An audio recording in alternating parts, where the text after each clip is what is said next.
嗨，大家好，欢迎收看大叔今天的影片啊。今天的影片呢，就是因为大叔有一个好麻吉啊，叫肉哥。好，那肉哥呢是大叔的好朋友，那他本身现在呢也转型成为一个 YouTuber， 他的频道呢是针对露营车，还有他家的那个马尔济斯的那个他的爱犬哈。如果你对这方面有兴趣呢，欢迎可以订阅他的频道。那他的频道呢，待会大叔会把他的频道的网址放在上面的连结哦。如果觉得他的频道不错，那就记得订阅他的频道喽。OK， 那肉哥他敲碗说啊，大叔啊，那个安平的话啊，他可以怎么做钓？其实这个范围很广。那大叔想说，今天用比较简单的方法啊，大叔把自己对于钓鱼的认知来跟各位分享。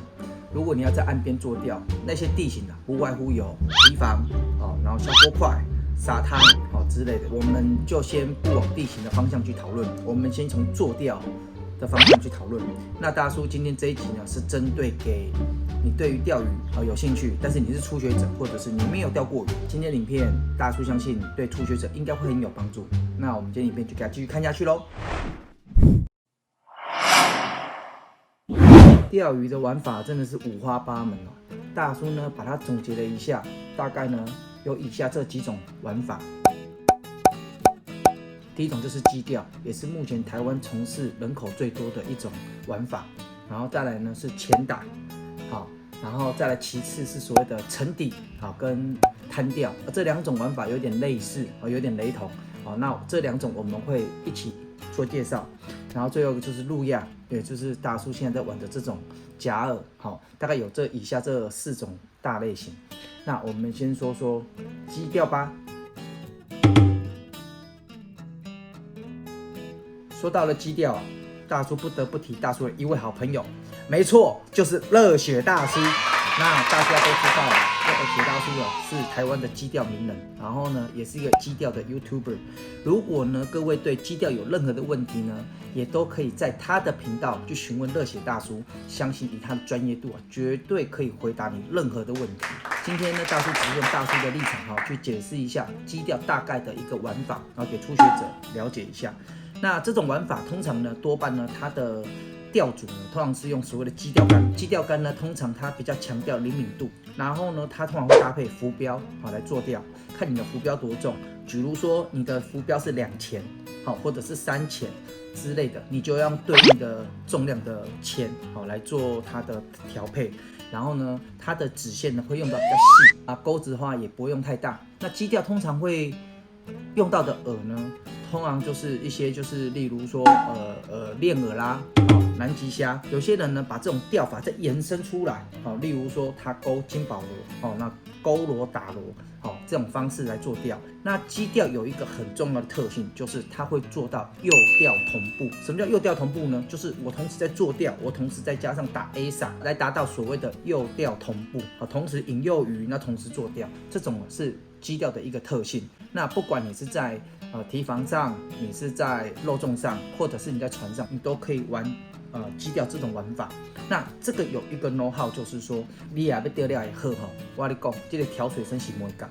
那当然这个就是那些很厉害的前辈他们的一个内行的功夫了。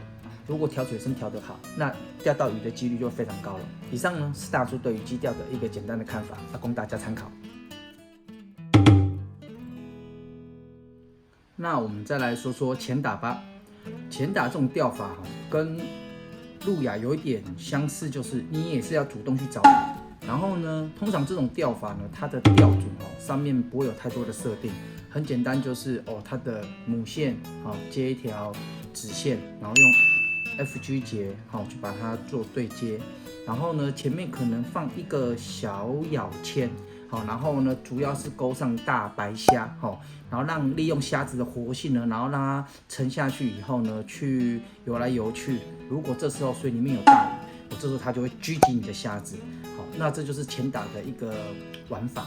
那潜打玩的人也不少，只是呢，它就是要跟路亚一样，就是要一直沿着岸边一直寻，一直寻，一直寻。到底是要寻多久？因为你要去找鱼，它不会自己过来。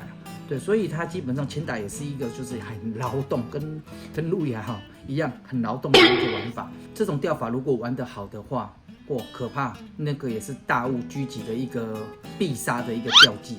所以呢，大叔呢只是把大叔所知道的前打呢跟大家分享一下。如果呢，不管是基调或者是前打，如果你对于哪一种调法有兴趣，那你可以在 YouTube 上面再搜寻相关的影片，相信可以得到更多的专业技巧的讲解哦。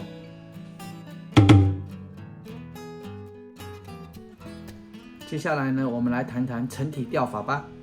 沉体调法基本上呢，为什么大叔会把沉体调法跟摊调呢两个合在一起讲呢？因为基本上他们的调组的差异性并不大，适合比较重的铅，然后呢再借由抛投，然后让你的调组呢可以丢到非常远的地方，在那边等候那边有游过的大鱼如果看到你的饵，然后就会冰钩，就会吃你的饵，然后就会上钩了。那基本上这种钓法呢，大叔很早以前也玩过。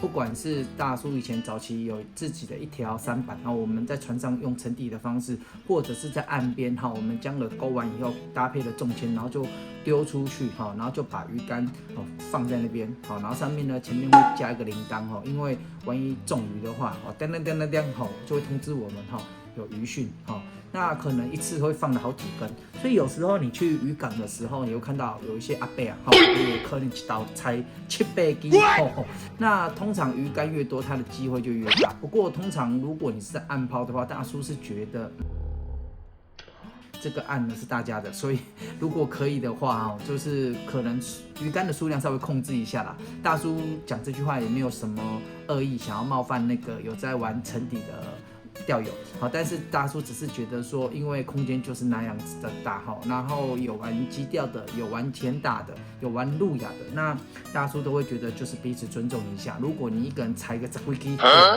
顶容易耶，然后常常有时候会容易因为别人不管是玩前打或者是玩别的钓法会去跟你的钓主缠斗可能有时候就会容易发生争执。所以大叔是觉得说大家互相推让一步这样子会比较好。那玩沉底的话，基本上他用的饵呢也都是钩活虾或者是虾肉或者是鱼肉这种类型的饵，比较不容易消饵。所以不容易消饵的意思是说，如果你是粉状的练饵，很容易小鱼啄一下，然后这个饵就消化掉了我们叫做消饵。那肉饵它比较直接它可能会有鱼来啄，但是它的肉还不容易消掉对不对？然后鱼有咬，那直接就中钩。这种的钓法也很直接，然后也是最容易度时间的一种钓法。所以大叔早期也是有玩过沉底的这种钓法。那这种钓法呢，也是用在于反波提然后消波块。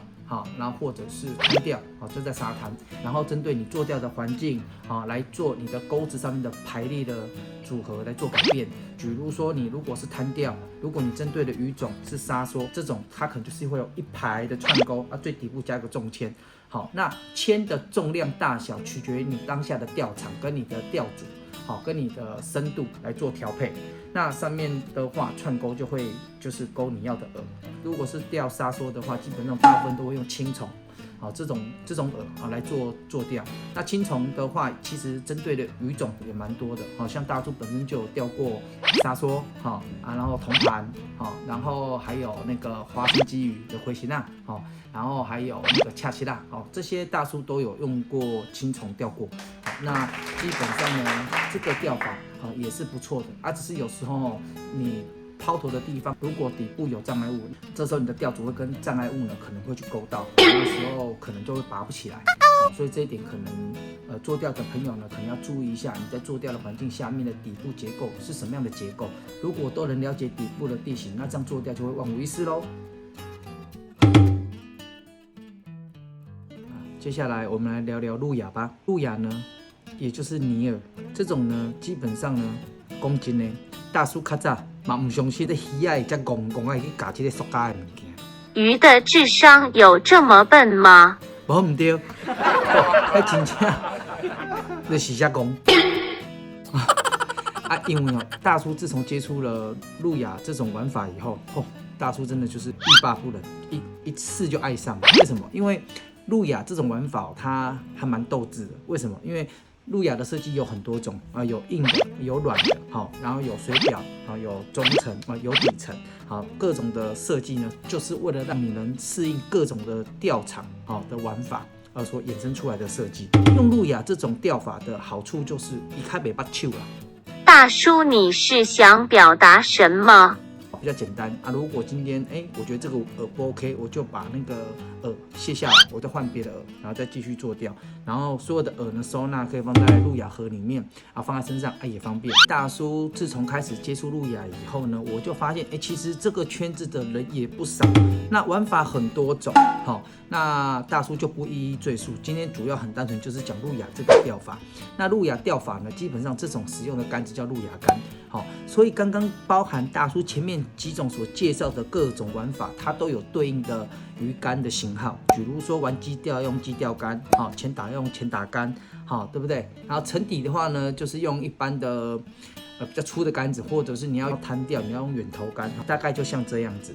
路亚用的路亚竿呢，基本上呢，它的设计呢，也有它的杆子的调性的差异。好，从比较软敏感度比较好，到比较硬，可以针对超粗的大饵都有，玩法都不同。所以呢，如果鱼要钓得好，首先你对硬体的了解，花一点时间去了解跟研究一下，这样子的话对你是会有帮助的哦。OK， 那路亚基本上呢，利用这个假饵呢，去模拟水里面小鱼在窜逃的样子，水里面的大鱼让它看到你的假饵，然后就冲过来，然后来咬。那这种玩法呢，真的是很刺激，因为在你收饵的过程中，你会真的不知道那个大鱼什么时候会冲过来咬你的饵，所以呢，这个玩法呢，真的是还不错。大叔现在目前也都还在玩，只是呢，大叔呢是再加上独木舟，我们在课棚上面玩，这个玩法呢也是分享给大家。那以上呢，这些呢都是大叔对于这些钓鱼的基础的一个认知啦，然后把它做一点分门别类让我们的初学者能了解，知道说，我想要做钓，那我要买什么样的鱼竿，那我要搜寻什么样的资料，那有什么样的分类这是大叔今天的影片的目的。